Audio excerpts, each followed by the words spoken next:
We're running Zoom, Moshe? It is running. Don't be sorry, it's good. Morning, everyone. We're going to start with our sponsors for the Daf Yomi of a Talmud Torah sponsorship by Shmuel and Levi Dinovitz for Zechus, Elias Neshama, for Rav Peretz Avraham, Ben Rav Binyamin Moshe Zol, and that's for today. Wonderful. Today's Daf is Kesuvos 15, Kesuvos 2. We are starting at the Mishnah at the back of the hand, the bottom of the hand, the bottom of Yud, Dalid, Amud Beis. We had a very exciting sugya yesterday, and I think I mentioned Yavamas 5 times yesterday, so we'll just try to mention it once today. So the Mishnah says, Amar Rabbi Yosi, Maise betinoket sheyardu lemalot mayim min ayin. There was a story, a true event, unfortunately, with a young girl who went down to fill up her water from the ayin. Now, ayin means an eye, but it means the water source, like a mayan is a similar word. She goes down to the well to get the water. Oy venensa. She was violated. She was taken advantage of. Amar Rabbi Yochanan ben Nuri. And the question came to Rabbi Yochanan ben Nuri, and he said, Im rov anshe ir mesin lekahuna. If most of the people of that city are kosher lekahuna. Now, remember yesterday we said, they don't have mamzerut in the family, or natinim, givonim, or avdei malachim, or chalolim. Then harezu tinas lekehuna. Then this girl who was nebuch abused could still be married to a Kohen. She still has all her options open. Now, just a reminder, this is a bidiyevit situation. If we find them in the act, we find somebody attacking a woman, then, as we said in Yavamas, so there we am, I'm Yotzei referencing Yavamas, as we said, that Jewish law compares the violation of a woman to a murder, and therefore they're allowed to use force to stop that act. Even if they have to kill the man, that is allowed. Now, if they don't find them in the act, but they find him later, then what the Torah prescribes in Kitetse is that the woman has the option to force him to marry her. Now, I'm not sure she would want to after meeting that way. It's not really a great way to make a shidduch, but she can lock him down and force him to marry her if she wants to. It's her option. And if not, he has to pay the mohar habetulot. And remember, that was our source about a week ago for the Kesuva being deraisa. It was this mohar betulo, the settlement made to virgin brides. That's what the fine he has to pay. Now, in addition to that, of course, what's not spoken out and sometimes gets forgotten in the mix is if this man has caused any physical damage to the woman, he has to pay for that. He has to pay for nezik, ripui, boshes, for her embarrassment, for any medical bills. So what's sometimes lost in the mix, because we're just dealing with halacha yevesha, we're just dealing with, can she marry a Kohen or not, is that if she was really attacked by a man, he owes her money, owes her the nezik and the shame and the medical bills and all of that. And not only that, but the rabbis are probably going to whip this guy with a palm branch that has thorns, like we saw last Shabbos, the guy who was, saying he found Petach Patuach. Remember, this was Daf Gimel. It's a long time ago, I know. He was claiming Petach Patuach. So the rabbi said, yeah, okay, we'll believe you, but we're going to whip you because obviously you've been around the zona, so we're going to whip you with a thorny palm branch. They'd probably do that to a guy here, too, in this case, who didn't want to marry this girl he took advantage of. And so anyway, sometimes we ignore some components of halacha and we just focus on what the Mishnah says, but there is a lot more going on in halacha. Just a reminder. Good. Gemara. Amar le Rava le Rav Nachman, but Rabbi Yochanan ben Nuri the Amar Keman. So who's Rabbi Yochanan ben Nuri positing like here? Ik Rabban Gamliel. Remember, we had this machlokas Rabban Gamliel yesterday. Afilu barov pesuli nami machshir. Even if most of the guys in the town were not fit to be a Kohen. Remember, Rabban Gamliel said, we believe a woman, we trust the woman to say who she's pregnant from or who she was alone with, so she could still be kosher l'kahuna. We believe her. So if it's like Rabbi Yochanan, he should believe her even if majority is psulim, as Rabbi Gamliel believes her generally.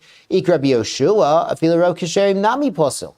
If it's like Rabbi Yoshua, who doesn't believe women to say who they're pregnant from or who they're with, he shouldn't believe her, even if it's rov kasherim. So what are we talking about? We need a rov here.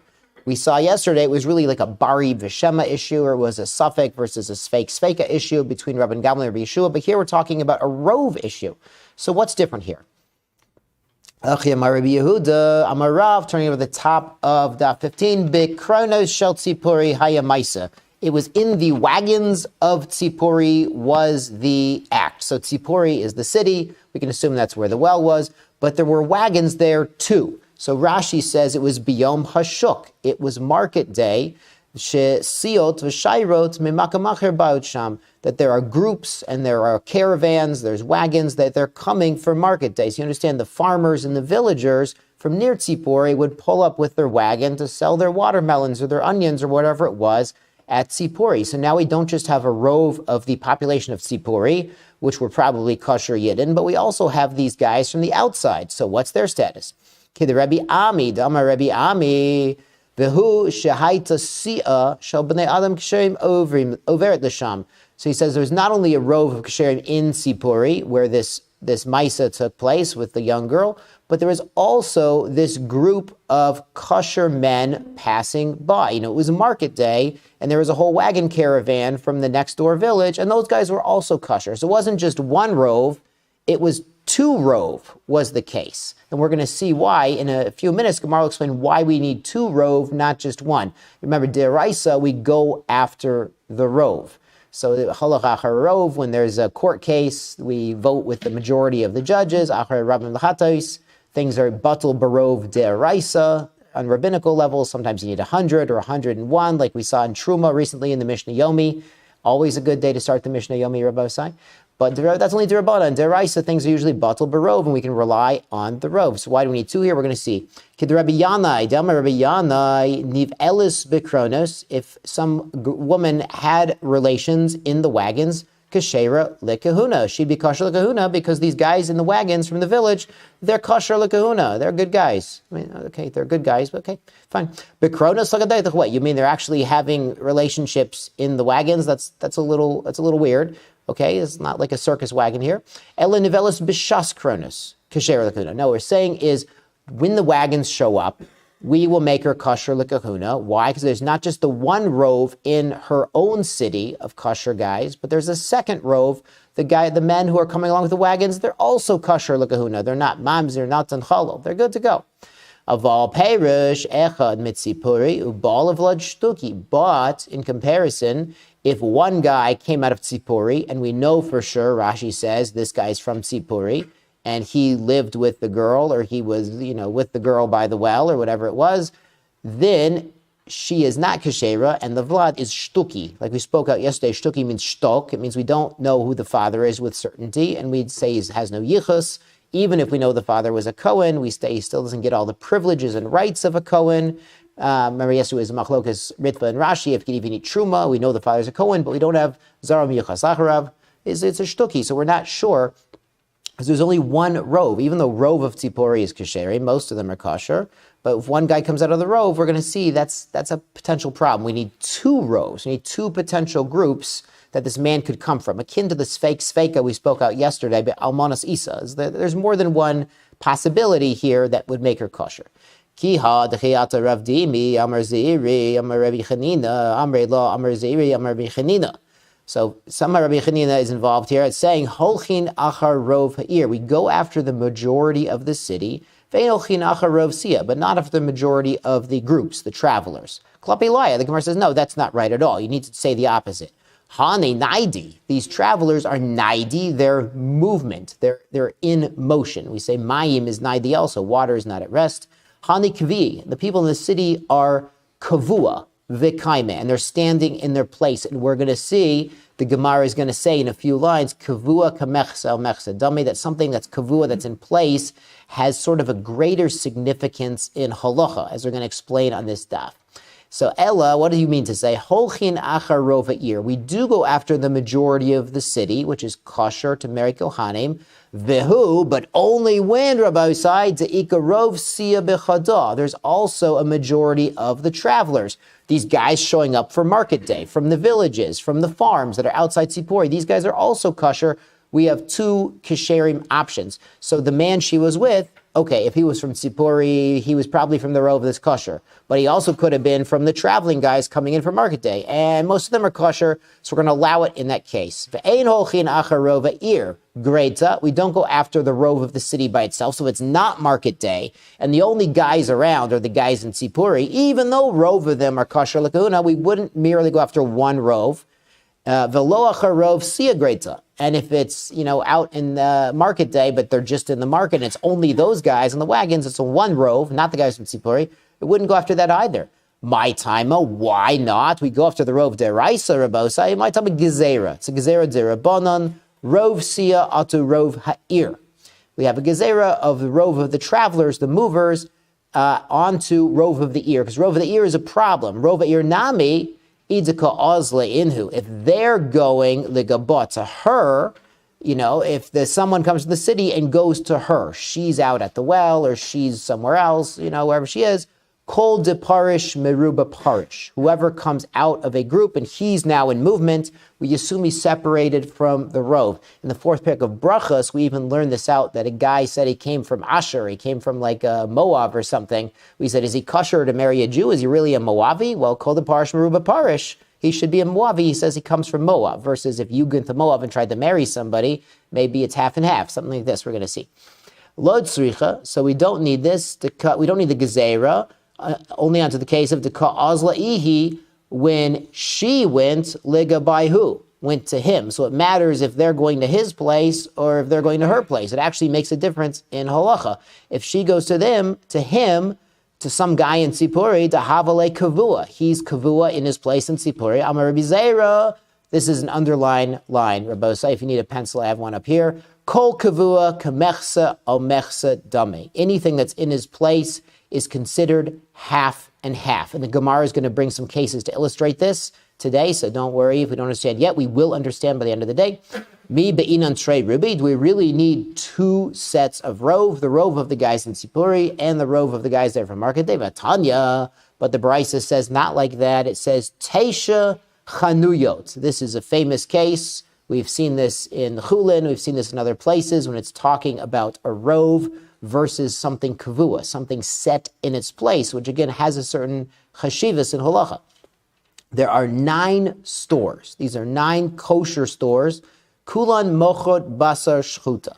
They're all selling shachut meat. Of course the meat is geshekted, it's not alive. We mean it's kosher meat. It's good to go. So you have 9 kosher butchers in one town. V'achat mocheres basar nevela. And there's one not kosher butcher in the town. So, you understand, you have your 7 Mile, you have your Wasserman, you have your everybody. You have 9 kosher meat stores and 1 not kosher.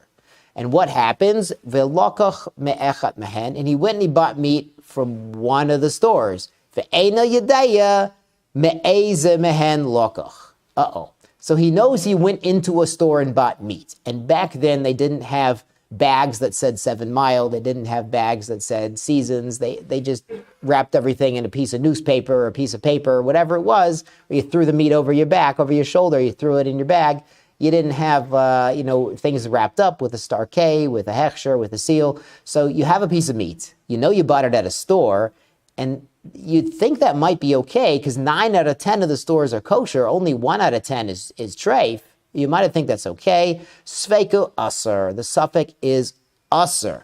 Again, we're going to say this is kavua, kamechsa, omechsa. Even though 9 out of 10 stores are both, 9 out of 10 stores are kosher, but because you went to them, you went to the place where the store is kavua.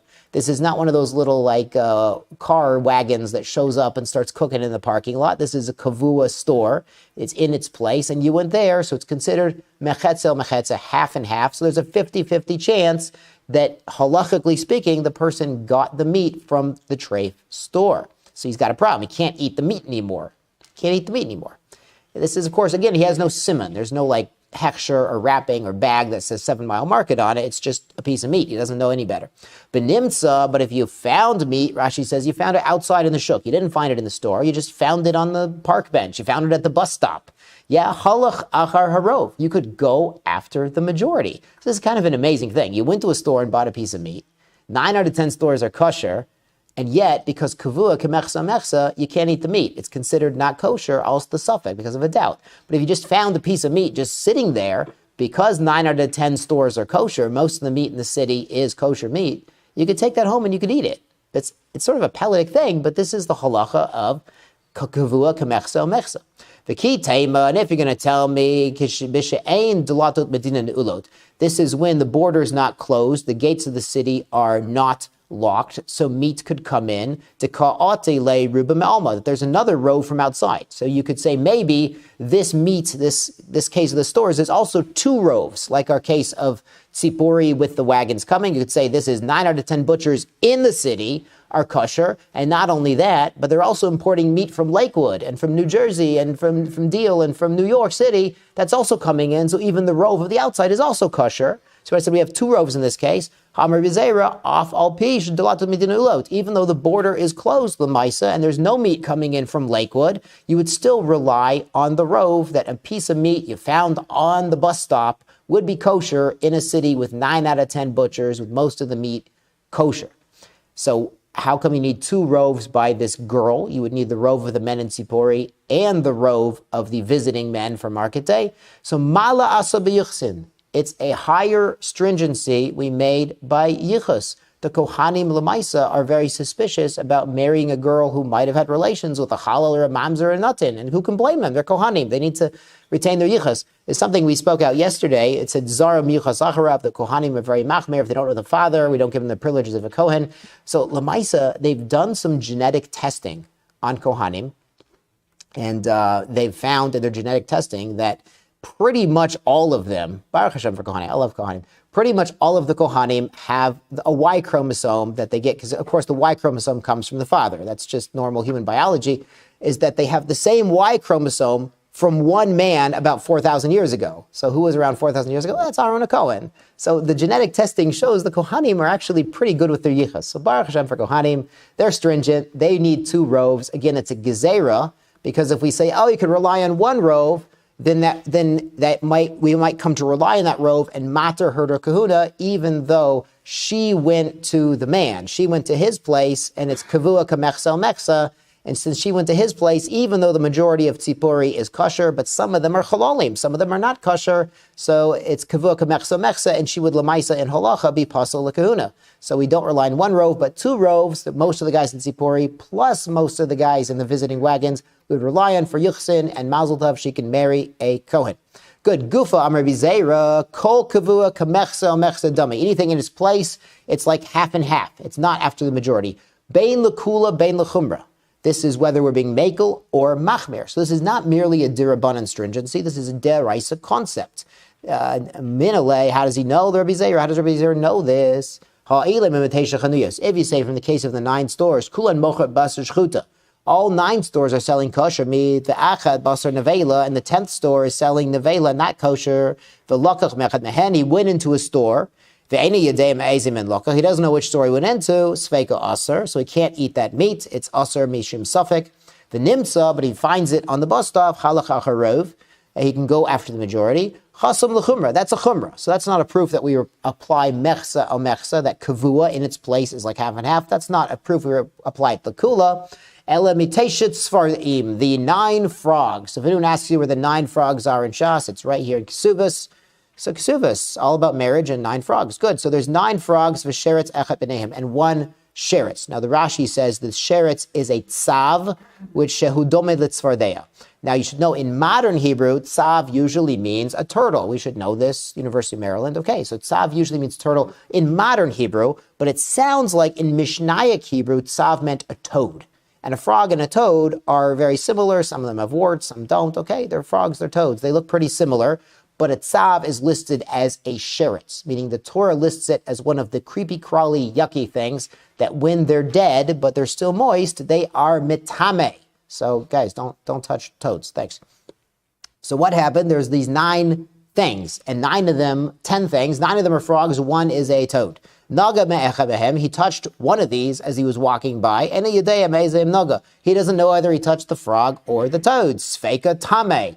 Out of Suffolk, it's tame, even though 9 out of 10 are frogs and are not mitame sheretz, but one of them's a toad, and they're sitting there in their pile of toad and frog corpses, so they're kavua. So you touched one of them, it's considered mechse al mechse. It's a 50-50 chance you hit the toad in halacha. So lemaisa, he's tamei mishum safek.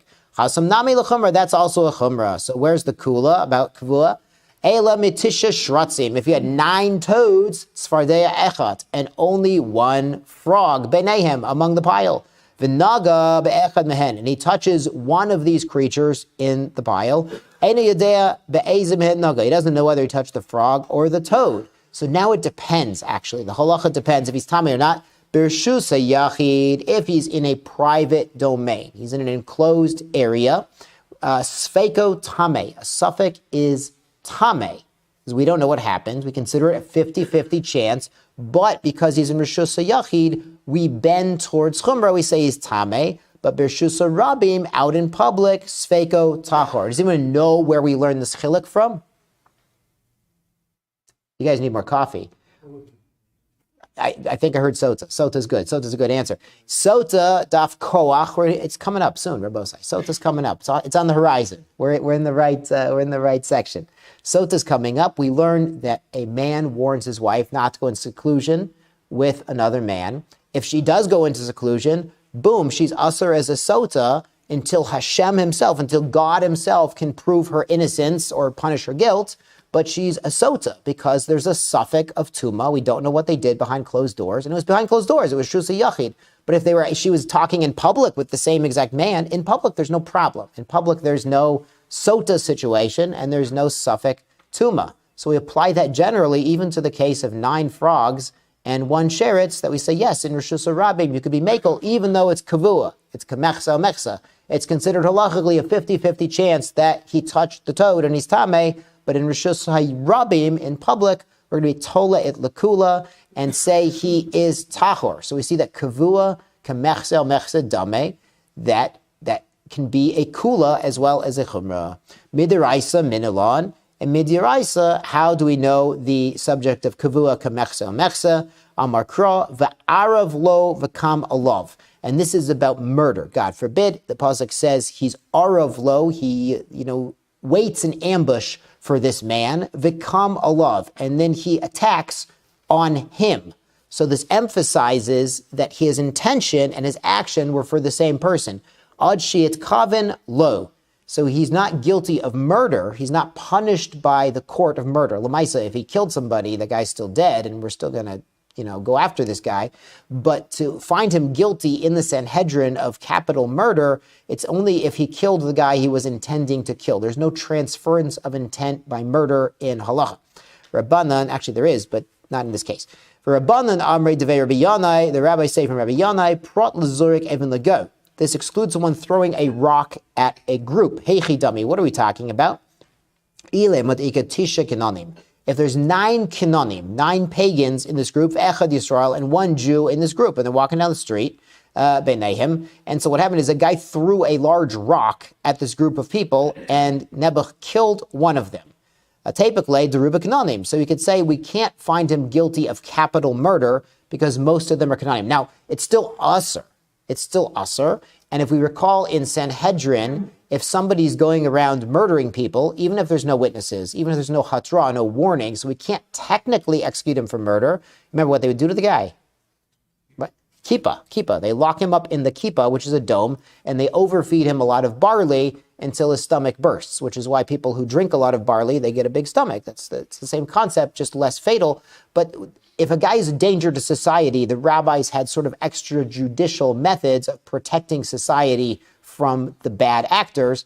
But to find him guilty of capital murder, they couldn't do because he threw a rock at a group that was majority Kananim, so he wouldn't technically be guilty of capital murder. So inami polga suffix nefashos lahakil. So even if you say kavua kamechsa mechsa, and this group is considered half Canaanim and half Jews, even though there's 1 Jew, or it's literally 5 Canaanim, 5 Jews, we say suffix nefashos lahakel, that the Bezdin is commanded hitzilu ha'eda. We learned about this in Sanhedrin, that we try to look for defenses to the accused. We don't try to convict people. Jewish law does not have guilty until proven innocent. It's innocent until proven guilty. That's how halacha operates. And so the court, the Bezdin, the Sanhedrin Agadol even, is commanded to look for excuses, look for legal defenses, and even look for, exculpatory evidence that's going to find him not guilty, or even technical reasons like, he didn't have hasra, we can't execute him. Now, again, they might lock him up in the kippah if he's a danger to society, but they're not going to execute him for capital murder without all of the requirements. So that's suffix nefashos lahakel. We can't say half and half. We can't say he intended to commit capital murder, so the Bezdin can't execute him. A reminder, we mentioned in Maseches Makos that there was a machlokes, a Sanhedrin that executed a criminal once every 7 years was considered bloodthirsty, and another Gersa was no, that's once every 70 years.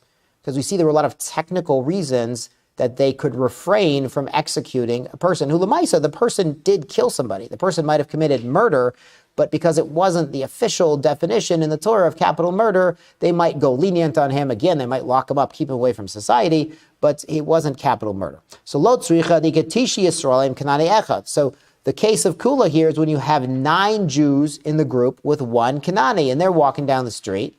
Dehavale Kanani Kavua, but he's in the group, or they're standing at the street corner is a better example. So the Kanani is like Kavua, Ko Kavua Kamechse, Mechse Dame. So even though this guy threw a big rock at a group, and even though there's 9 Jews in the group, we'd say, oh, halach achar rov, he's intending to commit capital murder of a Jew. The Sanhedrin should execute him publicly with all of the halachots required. We say no, because the group is Kavua, Kavua kamechsa mechsa. So even though there's only 1 Kanani in the group, he's as if it's half and half, and we can't execute the Jew for capital murder. So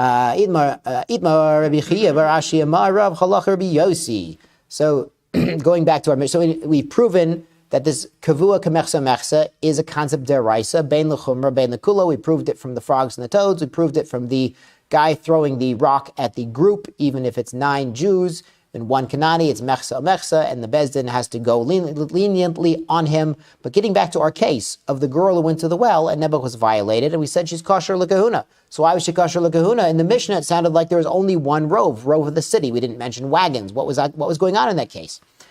So Idmar Rabbi Ashi Amarav Halacha Rabbi Yosi. So we say the halacha is Rabbi Yosi who brought this story in the Mishnah that only one rove was good enough. One rove was adequate.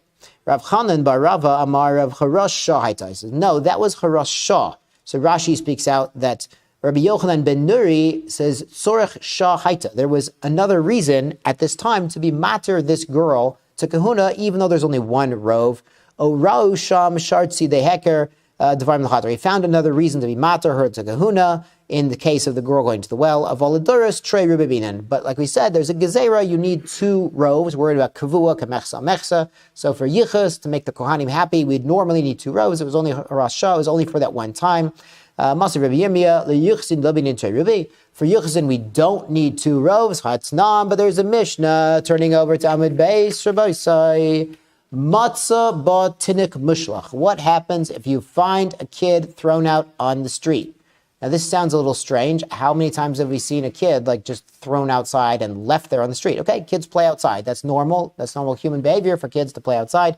We're talking about a kid, like an infant or a toddler, literally cast out of his house and left to die or just get adopted by who knows. So it's weird. It's so weird that the Romans did this to 20 to 30% of their offspring. 20 to 30%. About 1 in every 4 Roman births was cast out to die or be adopted, maybe, or eaten by wolves. Huh? Yeah, that's pretty weird, but it was pretty normal for them. And it was commonly done as a form of, the Romans, like in China today, they preferred men over women. So a family might have 4 sons and 1 or 2 daughters. And they accomplished that not by ultrasounds, but by leaving the daughters out to be eaten by wolves or, giving them to poor farmers to be adopted. If a child was born with birth defects or looked weak or sickly or jaundiced, the Romans and the Greeks also did this to some extent, and other cultures in ancient times, they would literally leave the thing outside to die. Like literally, 20 to 30% of the time, they were leaving kids out to die. If there was a case of violation or incest or adultery, that baby goes outside to die. This was a very common thing that the Romans and the Greeks and other pagans, and these guys, the Romans and the Greeks, they beautiful architecture and art and whatever it is, their plays and their philosophy. Meanwhile, they're leaving 25% of their babies out to die. Yeah, okay, so Baruch Hashem for the Jews. So the Jews are picking up these babies off the street. So what do you do with them, Lamaisa? So im rov ovdei kochavim, if they're living in Rome or they're living in a pagan city, you consider him an oved kochavim. You consider him not a Jew. Im rov Yisrael, but if it's a Jewish city, you consider him a Jew.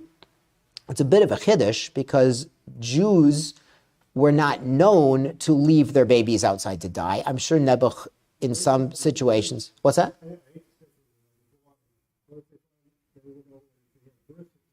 So if you find a boy with a bris, that would be very different. That would be a very different situation, because if he has a bris already, that's a pretty good hecker. He's a Jew, but the Gemara doesn't mention that possibility. So you'd imagine, in general, Jews wouldn't be doing this. But we say, even so, if it's a majority Jewish city, they might be in a situation where they're very poor, they're trying to get the baby adopted, something like this. If you find the baby in a nice basket with a note that says, "Please save my baby," and it's all wrapped up nicely with a bow in the hair, they don't want the kid to die. They want it to be adopted. And that's not, the Romans would sometimes send the kids out, totally naked with nothing, just for the wolves. And Nebuch. It reminds us of Hagar and Yishmael. Yishmael was sick and he was going to die, and Hagar's like, "I don't want to see it. I'm out." And she left. Didn't want to see him die. Whereas the countless Jewish women in very difficult situations with children dying in terrible illnesses, lo aleinu, we should never know from this, they were with their children to the end. So it's like we said yesterday, Jews are Rahmanim. Jews are merciful. Gomlei Chasadim. Jews give chesed. Jews are not like the other. Baruch Hashem. We're not doman to the Romans. Thank God. But anyway, the halacha considers it, if it's a Jewish city, we assume the kid is Jewish. Mechetzi, what if it's literally half and half? There's 50 non-Jews and 50 Jews there. Yisrael, we consider him a Jew. Amarav lo shanu elechiyos. That's only to keep him alive, to give him chiyus. Rashi says to give him parnasa. It says chayach, he might be Jewish, so we keep him alive. Now you should know, it's not just Jews that we keep alive. And I don't want you to get the wrong impression from the Rashi. There's a famous Gemara, and if it's not famous, it's going to be famous when we learn up Gittin Samech Aleph. And Gittin Samech Aleph says, Tana Rabbanan Mefarnesim, we provide sustenance to Aniyei Nochrim, to the poor non-Jews. Im Aniyei Israel, just the same as we provide to Jews. Tzedakahs for everybody. Not only that, Mevakrin Chole Nochrim, we visit the sick, we care for the sick. Im Chole Yisrael, just like the Jews. This is why so many hospitals are called Sinai. Jews invented hospitals. Kovrin mete nochrim, we bury the dead of the non-Jews. Im mete Yisrael.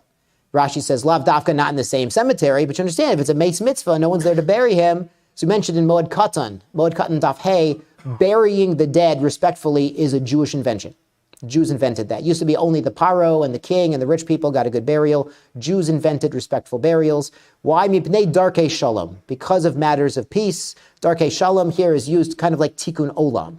It's sort of like, it's sort of a quid pro quo. It's like, if we show proper behavior, we give out tzedakah, we bury the dead, we heal the sick of everybody, then the entire world is elevated, because they're going to say, wow, well, the Jews are taking care of our sick, so if we find a sick Jew, let's take care of him too. The Jews are burying our dead, so if we find a Jew, all alone, no one to bury him, let's bury him too. And the entire world gets elevated. This is the true tikkun olam. Tikkun olam is not about just giving money to a cause. It's about changing your own behavior to set an example for the entire world so that everybody behaves in a better way. So the Gemara here, you might have gotten the impression that, laha chayosa, we only give parnasa to a Jew or a Suffolk Jew or a place where it's rov or it's mechetza. No. The Gemara in Gittin says we give parnasa to everybody equally. We give tzedakah to the Aniyei Nochrim just like Aniyei Yisrael. It's a very important concept to know that we are equal opportunity. Mipnei darkei shalom, mipnei tikkun olam. Good, so we provide for him. Avala yuchsin, but could he marry a Kohen? No. So we treat him as a Jew, even though he's a Suffolk. We found him on the street, For yuchsin, no. Shmuel amar lepikeach alav etagal. We treat him as a Jew to remove stones from him on Shabbos. We'll break Shabbos if his roof collapsed and we need to dig him out. We're going to break Shabbos and dig him out and do everything we can to save his life. We're going to get Hatzalah in the ambulance to help him even on Shabbos. It's interesting. You should know Hatzalah has hired non-Jewish nurses to give non-Jews infusions on Shabbos to protect them from COVID. You should know, that's Hatzalah is Makayim. It's a beautiful thing. They've Makayim this halacha to a T. The halacha in Gittin about healing non-Jews. Hatzalah is doing it. Lamaisa. It's amazing. It's beautiful, beautiful thing. So we save his life. Ishtamite, Hadam Rabbi Yehuda. So they'd forgotten. They're comparing it to this case where we go after one rov. Ishtamite, Hadam Rabbi Yehuda, Amarav, Bekronish Shotzipuri, Hava Maisa. So what Rav Yehuda said in the name of Rav, like we saw on the top of Amud Aleph, this was when there's wagons. So this case of the girl going down to the well, there was not just one rove of tzipori, but there's a second rove of the guys on the wagons, and that's why they were matir her to kahuna. It wasn't necessarily haras shah. It might have been when there were two roves, so she's good to go for yuchsin, even for the miuchas kohanim. Rav Chanan bar Ravad Amar haras shah haita. He says it was a haras shah. It was a one-time thing. There's only one rove. It wasn't market day. Kasha. It's a kasha to him. So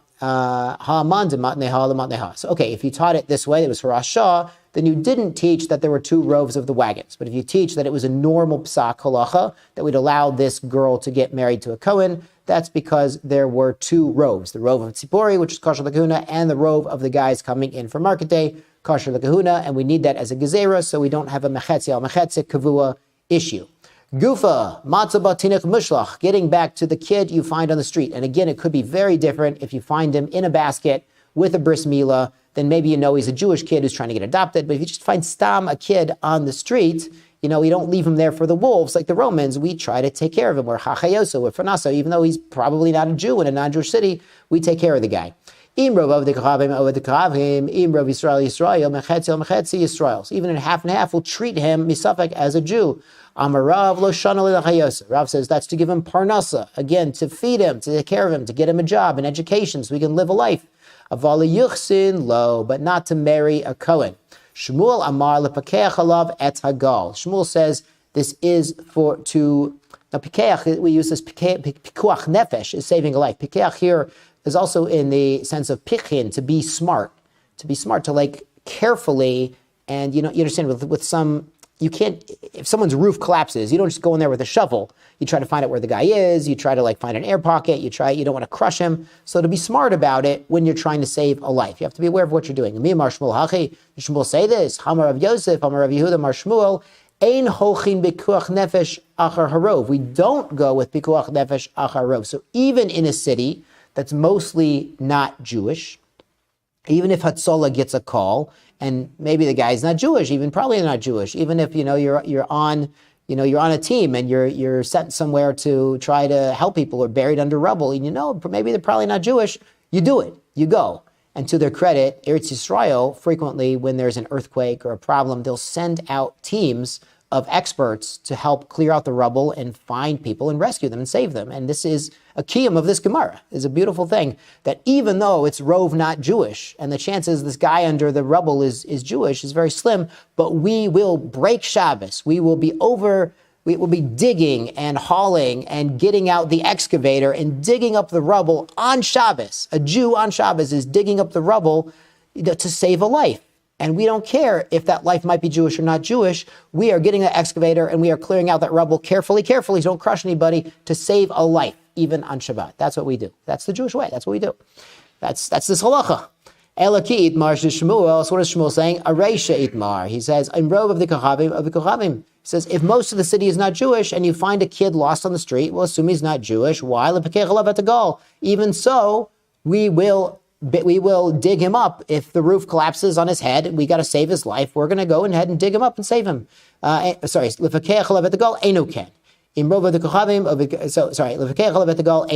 not, so we don't go after the rove for Pikeach at the Gal, for saving him from the collapsed building, the collapsed roof. We go ahead and save his life anyway, no matter what the rove is. Rove not Jewish, rove Jewish, we save his life anyway. If most of them are idolaters, so why do you have to know this? You're taking care of him anyway, you're giving him parnasa anyway. So you could feed him the not kosher meat, because it's probably not kosher. But l'maisa, we do feed him. We do take care of him. We don't let him starve. But you could feed him nevelis even. Imrov Yisrael, my hilkasa, amrav papa aveda, to return his lost object. Now the Torah, it's a good idea to return anyone's lost object. If anybody, Jewish or non-Jewish, drops their wallet, you obviously return it. But when we learn about the halacha, the sugya of chashavas aveda, to stop your work and to interrupt what you're doing to return aveda, that's by achicha, that's by your brother, that's dafka by Jews. Rav Papa says we treat him as a Jew for that halacha. So we need to know if it's half and half, we treat him as Jewish. Why? For nezek, for damages. Now this is a bava kama issue we're going to just touch on here briefly. Hey chidami, what kind of nezek are we talking about? If a ox that's owned by a definite Jew attacks the ox owned by this kid we found on the street, we don't know if he's Jewish, it's half 50-50 chances, IT Ride Israel, so he should bring a proof that he's Jewish, B'shakol, and then he could take the damage from the other guy's ox, the definite Jew's ox. So it's only when this suffix, we don't say 50-50 chance. His ox gores an ox that we know for sure belongs to a Jew. Polga Mishalem, he pays half damages, Chatzi Nezek. We're going to talk about this in the first chapter of Bava Kama, coming up in a couple of years. Not even. Ve'idach Polga, and the second half, Amar Lahu, Aidi Raya, Dlav Yisrael, Ana Ve'ten Lachon. He says, bring a proof that I'm not Jewish, and I'll give you the second half. So Rashi speaks out what's going on. In Bava Kama Lamed Zayin, we have a very strange halacha, that if the ox of a Jew attacks the ox of a non-Jew, he doesn't pay for it. But vice versa, the ox of a pagan attacks the ox of a Jew, he pays for it. Now that sounds very strange, and you're right, it does sound strange. It sounds so strange that there's a Gemara on Bava Kama Lamed Ches. Rabosai, if you need more coffee, drink it now. This is amazing. This is life-changing. This is a life-changing sugya. I guarantee it. This is all about whose ox gored anyway.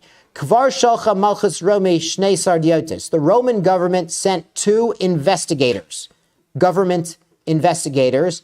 etzel chochmei Yisrael, to the sages of the Jews. And what were they doing is these investigators were like religious inquisitors, and they were trying to make sure the Jewish religion was in alignment with the laws of Rome. And if not, the Jews are going to be in trouble.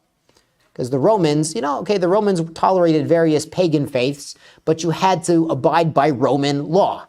The Romans were the law of the land. So they sent their inquisitors to see if the Jews were playing along with official Roman ideologies.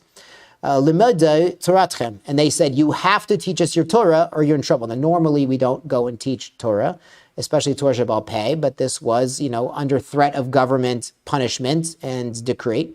So, Karu Vishanu Vishilshu. So the Romans learned and they reviewed a third time. The Romans reviewed 3 times. The Romans who hate the Torah, who hated the Jews, who murdered countless Jews, they could review the sugya 3 times. What can we do?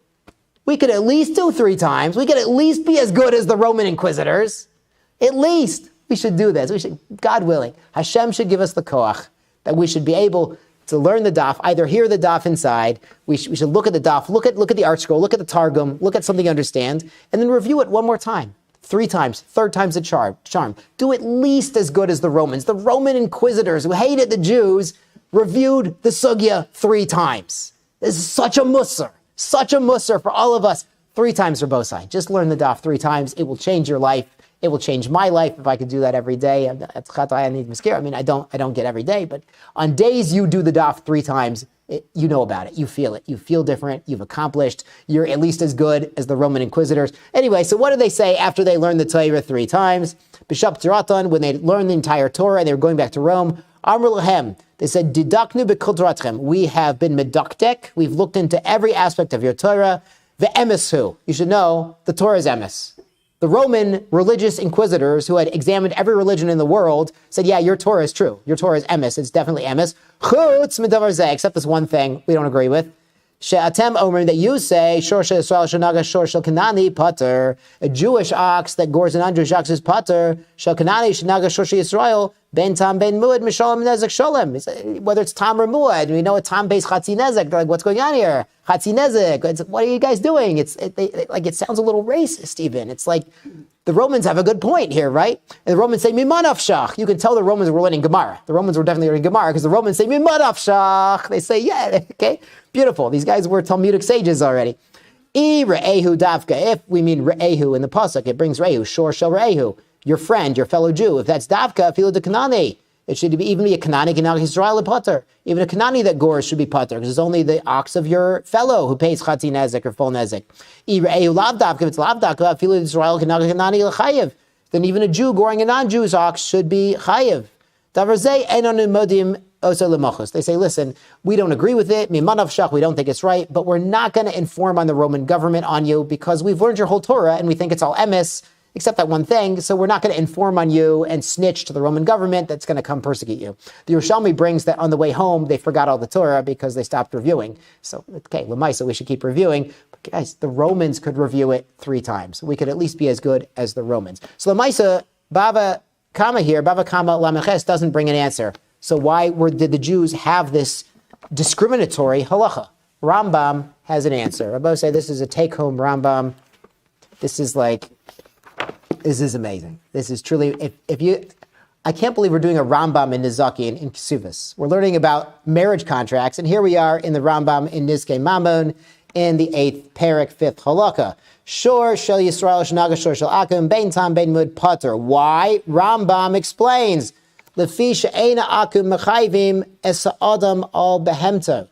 Because in non-Jewish law, in non-Jewish courts, it was not an actionable offense. It wasn't a cause for action if their animal did damage. That's a Jewish law. That wasn't a non-Jewish law. So we